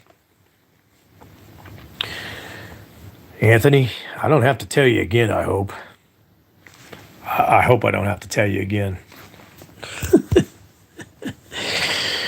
Oh, man. What makes this stream even better, not just because we just revisited Halloween 1978, John Carpenter's original Halloween, is it's because it's Halloween night. Actually, Halloween mid-morning.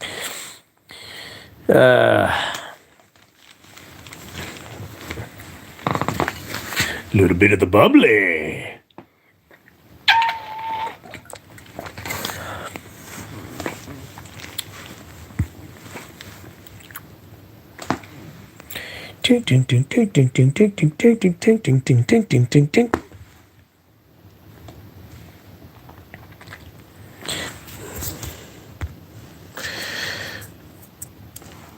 Oh, good quote, Asylum.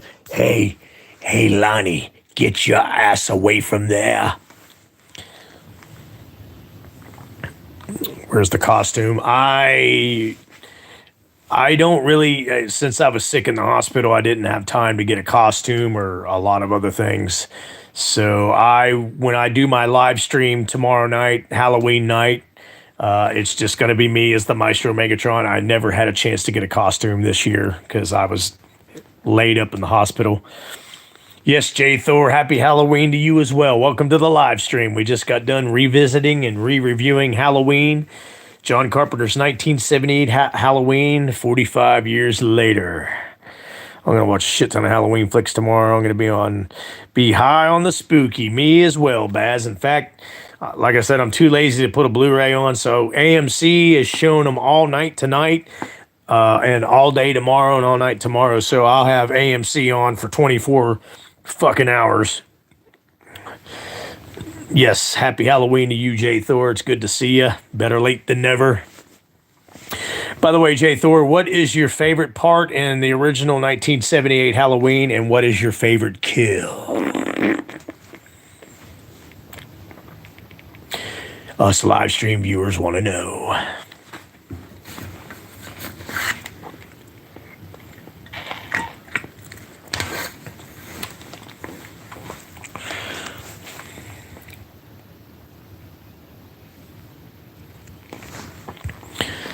By the way, Anthony, I've been meaning to talk to you about this.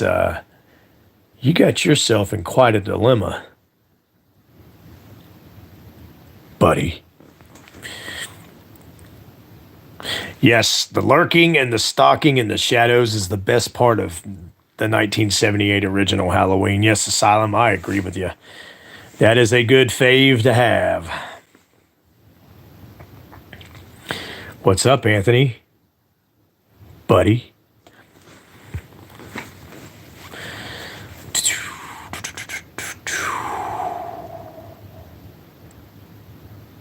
It is Halloween, so things are starting to get weird, creepy, and spooky.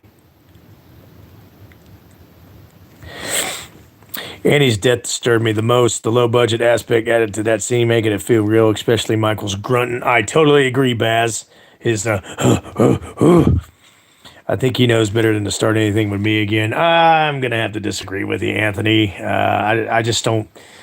I love you to death, buddy. You're one of my best friends here on YouTube, but I just don't think you have a snowball's chance in hell this time, buddy. Jello is very good, Polly.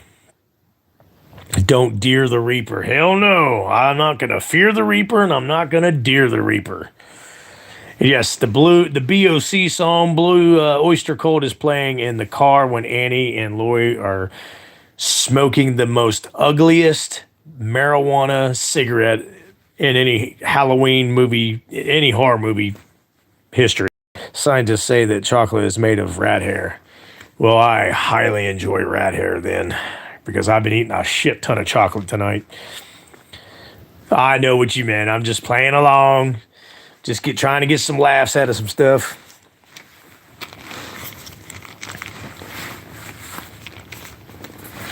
But yeah, that BOC song's playing in the car while they're smoking the ugliest joint I've ever seen. Where? Where's the couch ogre lurking at? Ding ding ding ding ding ding ding ding ding ding ding ding ding ding ding ding ding. Couch ogre. I'll rip his ugly looking head off. He inexplicably found, yeah, like I said, if he ever inexplicably found my location, I guarantee you they'd never find him. Why didn't she just drive past her dad? Yeah, no shit, because they had the windows up. They were hotboxing while they were smoking the ugliest joint in movie history. So I know damn well that the sheriff, her dad, Sheriff Brackett, did smell that. He just didn't say nothing because it's his daughter. You can't smell the armpits. What? Yeah, that too. Baz. What if you smoke coke or drink coke? I'm sure that's what Carpenter was doing. And I don't think there's a scent to that. Not that I would know from experience. Just push him down the porch, he'll fall like Franklin. Exactly. I'm not worried about Myers fan 25. Gee. Again, one of the greatest mysteries that I always talk about here on my YouTube channel, how he's got over 5,000 subscribers is beyond me. In the novelization, after Andy drives off, he makes a remark about the smell. Oh, okay. Good deal. I can't wait. Anthony, what's the time frame for this reprint coming out of the original Halloween novelization? Because I'm going to be picking that up. Carpenter was eating them weed sticks. He was eating some edibles and snorting rails at the same time.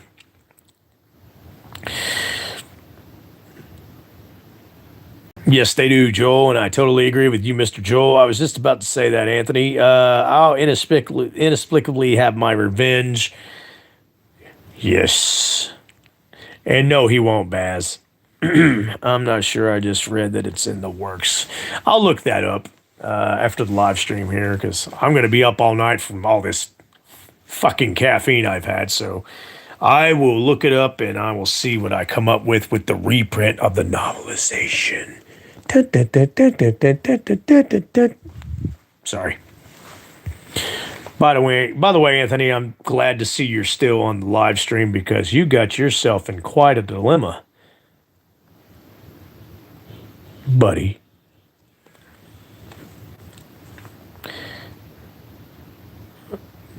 Well, okay, yeah, that's also a bigger mystery indeed, why he's got 56,000 subscribers. But what's funny about that, he's been on YouTube for nearly 8 years and he's only got 56 subs because he sucks.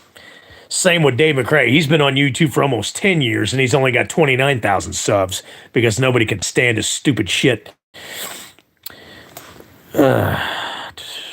Sleep stream. Yeah, he does. Yeah. If you're having trouble sleeping, you're looking for the cure for insomnia, go watch Myers Fan 25. I will inexplicably tell you what you should in the next Halloween movie. I think if he tries anything else, it'll be tomorrow night. Yeah, you're probably safe tonight. Drum Dums is a selfish person. Yes, he is, and he's a big backstabbing chicken shit pussy too. Pussy cuck simp. Speaking of that, Dave McCrae canceled a live stream when he was going to watch H1 through 5 because no one bought 200 of its meat. Oh, okay, I gotcha. Too bad there, Davy Boy McCock. Joel, Drum Dums will never be big YouTuber starring. Nah, Nah, not after all the dirty laundry has been aired out on YouTube by Cody Leach in the past and CP. Not after all that dirty laundry's been aired out about him. He will never grow on YouTube. And to us, especially me, he will always be just a backstabbing, fake ass friend, chicken shit, pussy cuck, simp. Lee McCoy, you're nothing but a pussy ass simp. Your YouTube channel sucks. Your video sucks. It's complete shit. We got 14 people on the stream. What video was it they weren't friends anymore? That I'm not sure. I just know that he didn't even talk about Cody Leach like back a couple years back when that feud first started. He didn't even talk about Cody Leach. He mainly brought up CP, that CP guy.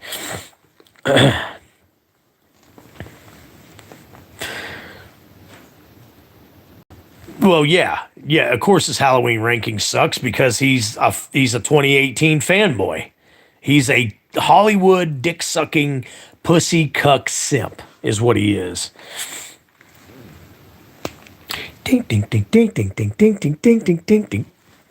My opening credits for my Halloween movie's good too. Sebastian Way, Wolfman beginning on my nerves too. He couldn't handle options over in. Yeah, I saw those posts on the Discord later today, and that I just shook my head because I'm like typical Barry from Wolfman's Got Vagina. He's such a John Carpenter and Hollywood fucking dick sucker too. I swear to God, he wants to suck David Gordon Green's cock. He probably does suck David Gordon Green's cock. Damn, I just ate 11 chicken wings with fries and a big ass bowl of salad, and I'm still hungry. God bless, Polly. If I ate that much, especially in my medical condition right now, I'd die. I'd explode. I'd be like, ding ding ding ding ding ding ding ding ding ding ding ding ding ding ding ding ding. Asylum. He actually a werewolf. I think with that face, yeah, he is as ugly as a freaking werewolf. That's what happens when you're sexually confused. You mean sexual frustration. You become Wolfman.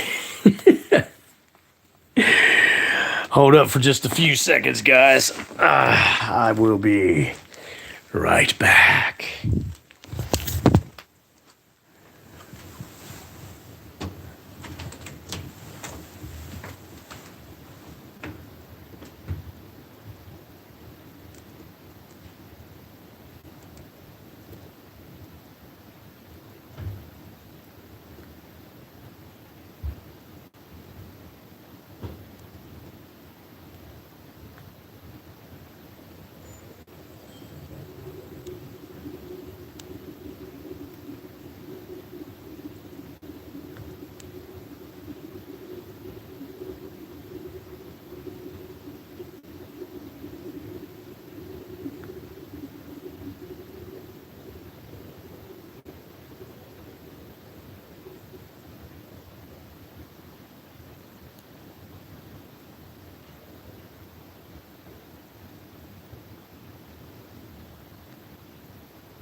Just to give you a heads up, guys, Halloween 4 is on AMC right now.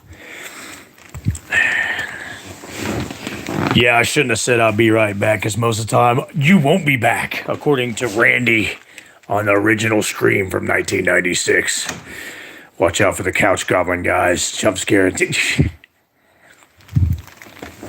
I dare the couch goblin to show up at my place. Maestro, if you could live in any house in the Halloween franchise, I would live in the Carruthers house. That is a cool fucking house on Halloween 4. And like I said, Halloween 4 is showing right now on AMC. Word up.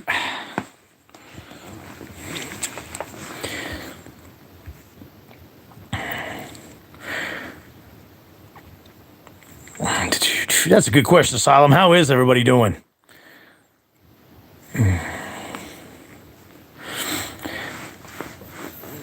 Polly, for the love of Christ, you're gonna have the shits, buddy. Jay Thor, what? The new Randy. Man, have you seen Jamie Kennedy lately, who played Randy in Scream 1 and 2? He was on Jack Osbourne's Night of Terrors. That's on Travel Channel. Jamie Kennedy has gone downhill, man. I want to live in the H5. One from H5. You can throw a damn party in there. Absolutely. Actually, I would love to live at the Tower Farm house on Part 5. That's where I would like to live in the Halloween movies. A lot of people really don't care Hollywood's actor strike and not support. No. I could care less if any actor in fucking Hollywood ever fucking works again. I could care the fuck less. Mindy Meeks from Scream 5 and 6. It's been a good live stream, guys. Once again, happy Halloween. It's going to be a very spectacular Halloween indeed.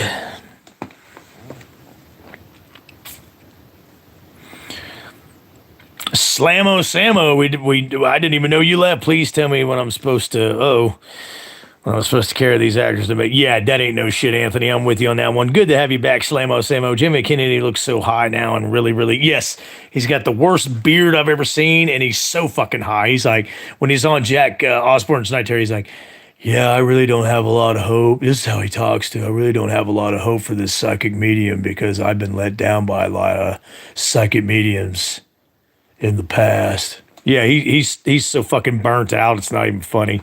Her character's over the top. My granny made like 120 pieces of chicken. Damn. Hook a brother up here, man. I love chicken wings. I love to grill them and smoke them for sure. You mean spooktacular? Yeah, I would love to live at the Tower Farmhouse from Part 5. That would be a kick-ass, not only a kick-ass location to live, but a kick-ass house to live in, too. And throw kick-ass Tower Farm party, Halloween parties like Tina Williams said in Part 5. The farm's parties always rock. I think Matthew Lillard and Skeet Ulrich aged extremely well. Yes, definitely Nev Campbell as well. But yeah, Jamie Kennedy, Randy from Scream and Scream 2, he did not age well at all. He is burnt the fuck out. I got you, Maestro. Which chick would you have relations with in H1? Ooh. That's one hell of a self-sacrifice on that one. Let's see.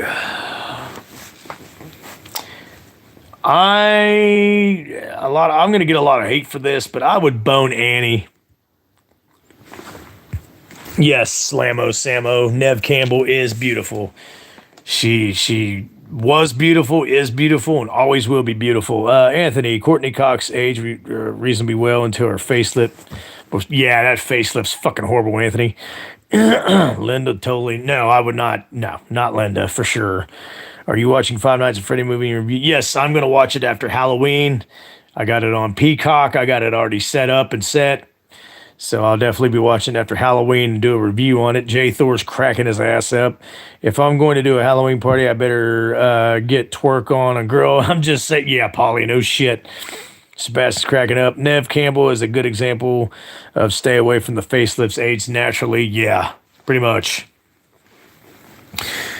By the way, I noticed that Bloodless is no longer on the live stream. I didn't mean to hurt his feelings, but for God's sakes, when you get on the live stream, please stop bringing up that movie and that fucking person. I mean, every damn live stream. Freaking ridiculous, man. I wouldn't pick Lori if she was the last hag on Earth. You're welcome, Sebastian Way. That's actually a term from the 80s and 90s. Yes. One of the three girls I would definitely bone in the original Halloween would be Annie. I saw if anyone picks Lori here, I'd be I'd be mortified and probably puke. Slammo Sammo. What? Oh, with Bloodless, he called a peace treaty with Polly. Okay. And instead of dropping it, he kept bringing it up. Yeah, man. Remember, we got this peace treaty, but and then he just started talking stupid shit nonsense. And he always brings up Corey. He always brings up Halloween shit Dick Gins. Love the guy to death. I'm happy he subbed to me. Happy he comes on the live stream, but he just can't help himself. It's ridiculous. Bloodless is being attacked by James. Good one, Jay. I think Bloodless went to go pee real quick, probably. I'll pick the Rob Zombie. Oh, God, yes. If you want to talk Rob Zombie's Halloween, I would pick Scout, and I would definitely pick Annie as played by Danielle Harris.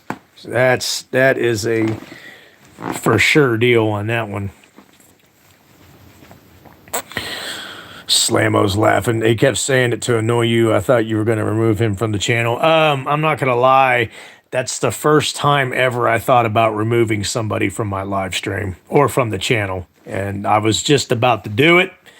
And then he got smart and he disappeared. There's not been a Halloween movie since 2018. Proves me wrong. Absolutely. Asylum. Danielle is mine. No, she's mine. Asylum. The cast in the remake is better. Totally agree. Totally. Okay, now I'm being creepy.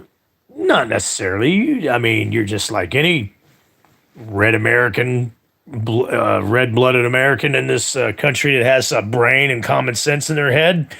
I would want to fuck Danielle Harris too. Oh. Yes, they can get the old sausage for sure. Jay Thor. Good comment. Sebastian Way, next time he does that, you should warn to take him off the mod. In fact, that would be the second time I warn him or threaten to take him off the mod list, because he used to just boot people off the live stream randomly who didn't deserve to be booted off. If you guys remember that, it's childish, and he fills up the live stream like spam. Yeah, and that's why I made a comment that Bloodless has turned into a spam troll.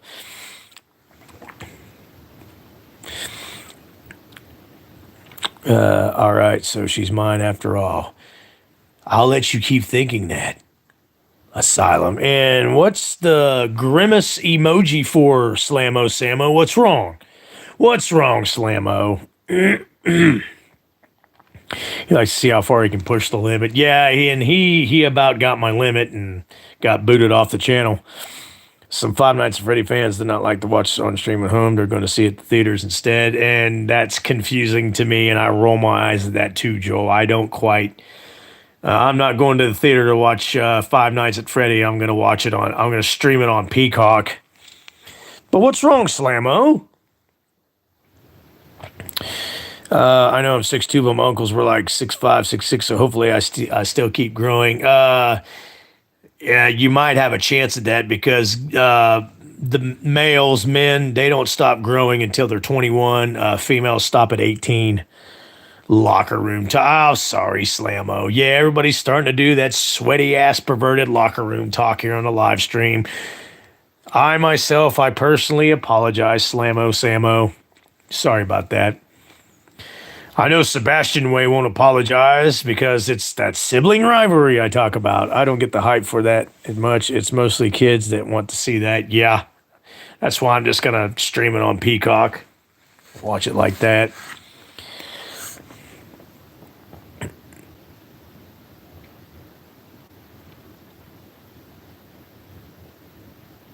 I don't know who that is, and I hope it's somebody good if people say I kind of look like him. Welcome to the live stream, by the way, and that's a very unique username.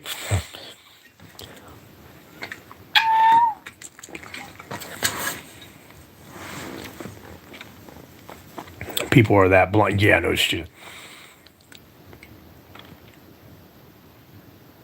Yeah, I actually dated a girl that was. See, I'm 5'10". I dated a girl that was 6'2". So yeah, there's some tall ass chicks out there too.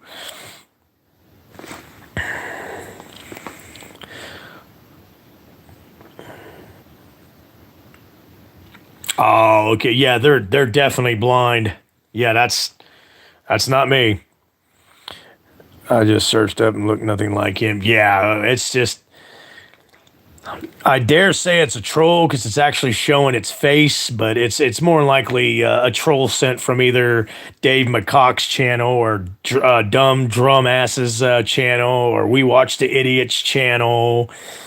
Or it's one of Jay Gregory's ex-friends, whatever, which Jay Gregory never joined the stream tonight. I hope he's okay. Senior Sebastian Way's cracking up. Ding, ding, ding, ding, ding, ding, ding, ding, ding. Yeah, because it was obviously a troll. But I get attacked by trolls constantly on that channel, and that tells me that I'm doing something right. Gorlock the Destroyer. If that's a real YouTube channel, that is a cool ass channel name. Jay Gregory said he started his. Oh, that's right. He started. My bad, Anton. I totally forgot. Well, Jay Gregory, if you're out there somewhere listening to the live stream but can't say anything, man, hope you're having a good night at your job. Yeah, Paulie said, screw it. I'm thinking to go get more chicken. The professor has to work tomorrow, so he's already in bed. But he will be on live stream Halloween night. He will be on the live stream tomorrow night. I remember Jay Gravy said he's working night shift at the shipyard. Yeah, I totally forgot all about it. I'm glad you guys reminded me. So, yeah, I like that name anyways. Gorlock. Did anybody ever hear of Gorlock the Destroyer on YouTube?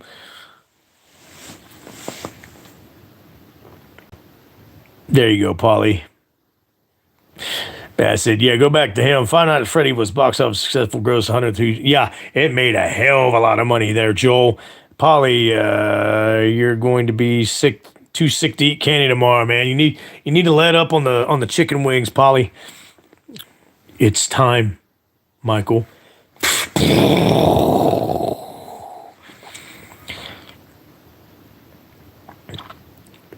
It's a meme, gotcha. Sounds like an orc name. Yeah, orcs are better than. He's probably not even an orc. He's probably a troll or an ogre. It's what they're calling a fat trans. Oh, okay, gotcha. So yeah, it is a jealous ass troll that's on once again on my live stream because they are jealous of me because I speak my mind and I don't like the left or their political stupid dumbass social views. So, and I speak my mind, and they are scared of people like me that speak the truth and speak my mind. So, yeah, troll, go fuck yourself and die.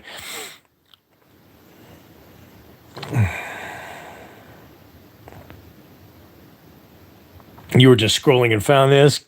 Okay. Anyone go to the 45th Halloween thing? I didn't get to go. I had plans to go to the 45th convention. Halloween 45 years, but I got sick and was in the hospital for 3 weeks. Imposter, we watched the idiots might show up one day. Yeah, that ain't no shit asylum. Polly's cracking his ass up again.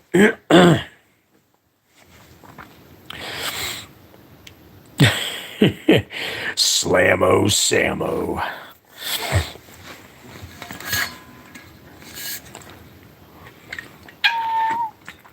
Good thing I got some secret sauce. A little bit of the bubbly.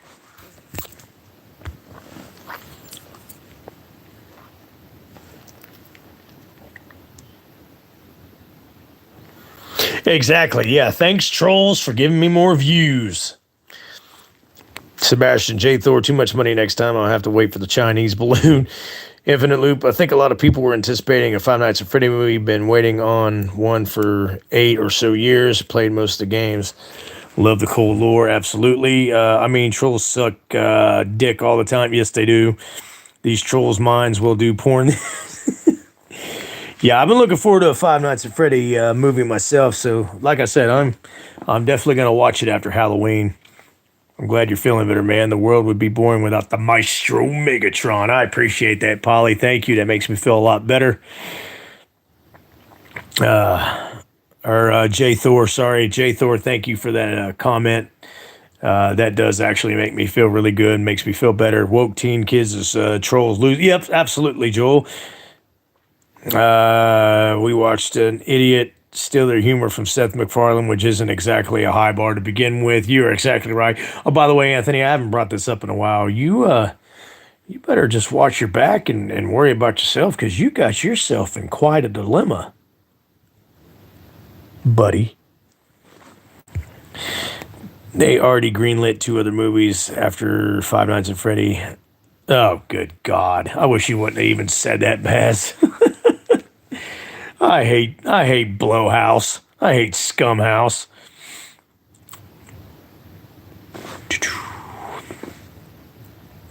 She's got to be somebody's baby.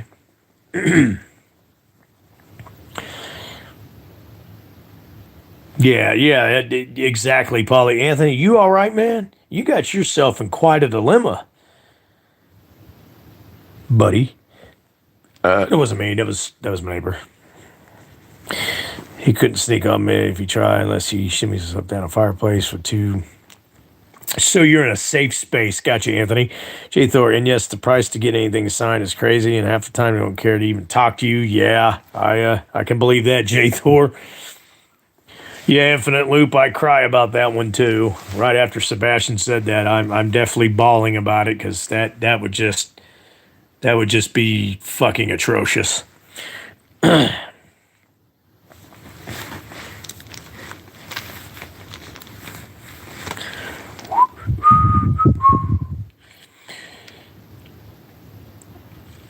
Spooky, spooky skeletons. Once again, and by the way, we're on the live stream this late. Happy Halloween. I say it like Colonel Cochran says it on Halloween 3 Season of the Witch. Oh, by the way, Happy Halloween. Make sure Lizzo doesn't sit on you. You end up smelling like old granny puss. Yeah.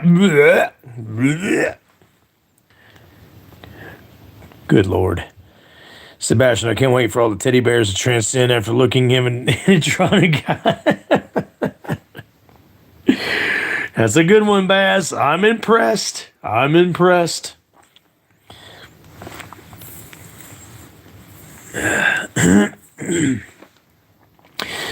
a few more minutes left on the live stream, guys. We've been on here for almost 2 hours already. That's how good and exciting and fun this live stream's been. Any last minute comments?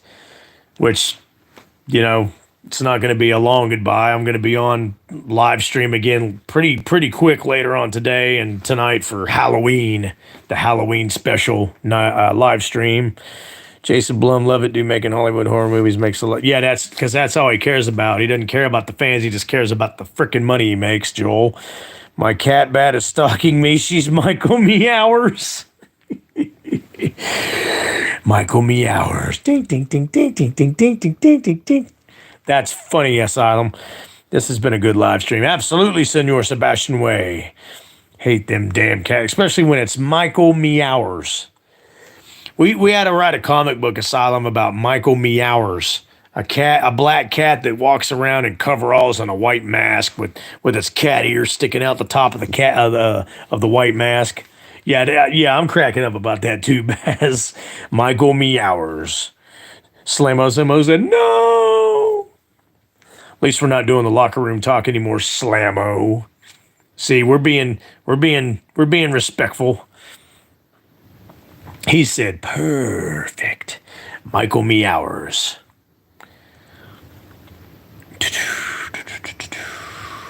The night he came back to the litter box. Take care, everyone, and happy Halloween. Don't forget that the shape is lurking. J. Thor, you have a good night. Thank you for joining the live stream once again. And yes, it's not really me or anybody else that needs to beware of Michael Myers lurking. It's Anthony, because Anthony, in case you have forgotten, and I haven't said it in a while, you got yourself in quite a dilemma, buddy.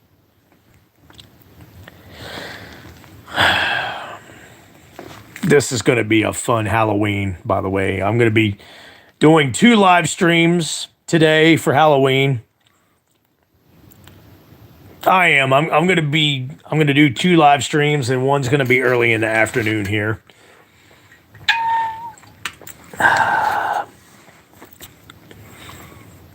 The night the shit returned to the cat box. Yes, Sebastian. Anthony Jordan, thanks for the jack-o'-lanterns and the very large kitchen knives. Joel, I'm going to bed. Have a happy Halloween. Joel, I will see you later on today on the live stream on Halloween. Asylum, people are still confused. Michael versus as Jason. I'm a little confused on that comment myself. Infinite Loop. Last stream, someone mentioned talking about favorite Halloween intros. Not sure if we already went. No, we haven't went through that yet, but we will do it tomorrow. Tomorrow we'll do our favorite Halloween intros on the first live stream and talk about various other unorthodox shit. And then that night, Halloween night, I'm going to be live streaming with the trick-or-treaters that come to my door to get candy. You have a good night as well, Samo. Thank you for the jack-o'-lanterns and heart. You sleep tight and have sweet dreams. Sebastian Way, we should save that topic for tomorrow. Took the words right out of my mouth, sir. Yes, I'm going to do the afternoon live stream tomorrow on Halloween. In the afternoon, during the day, we'll do favorite intros for Halloween.